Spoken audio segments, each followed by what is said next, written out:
مرحبا حباباتي، ان شاء الله تكونوا كامله ملاح وانتم تشوفوا في هذا الفيديو. اذا الصباح نصبح عليكم واذا في العشيه نمسي عليكم، وان شاء الله نقول لكم باللي هذه الوصفه اذا جربتيها ما راكيش رايحه تندمي. صدقيني هذه الوصفه اللي جربها ادمان جربيها وما كيش رايحه تندمي. شوفوا طريقه السلق مع البصله والمرق، صدقوني 5 دقائق توجديها، تقدري تخليها رمضان من وصفات رمضانية، تقدري الفطور ولا العشاء، صدقوني روعة وفي 5 دقائق. والبنة واش نحكي لكم، مهما نوصف لكم ما نقدرش نوصف لكم البنة تاع هذه الوصفة إلا إذا جربتوها ماكمش رايحين تندموا. جربوها واكتبوا لي في التعليقات. قبل ما نبداو الفيديو نفكركم بالجيم والبارطاج والاشتراك اللي مش مشتركه في القناه، ونروحوا الوصفه تاعنا. الوصفه تاعنا سهله كما راكم تشوفوا. عندي اوراق السلق لهنا، انا كان عندي هذو اوراق السلق بهذا الحجم، انا وجدت رحت رحيتهم بالاشوار. انا رحيتهم بالاشوار يعني باش ما نشدش في اليد بركه، ولا تقدر تقطعيهم صغار تقدري، ولا هنا كما راكم تشوفون بعد ما رحيتهم. عندي شويه ثاني صدر دجاج رحيته بالاشوار سمحوا لي.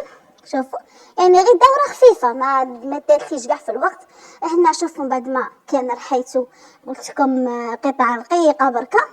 اللي هنا نجيبوا هذاك صدر الدجاج اللي كان عندي برحي اللي رحيتو، نزيد له الملح.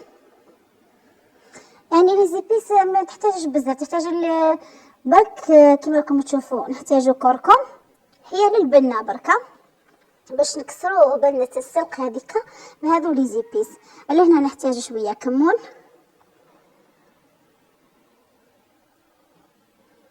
هنايا راس الحانوت. بزاف يسقسوني انا راس الحانوت، دوك نحكي لكم على راس الحانوت. حنا في الجزائر ولا في تيارس هذا فلفل اسود.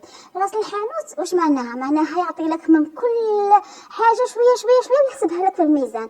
مثلا كمون فلفل عكري كركم، هكا من كل حاجه شويه شويه شويه ويحسبها لك يعني في الميزان. نسموه راس الحانوت، هذه هي. وهنا خلطهم كامل، ندخلوا هذيك صدر الدجاج في هذاك السلق.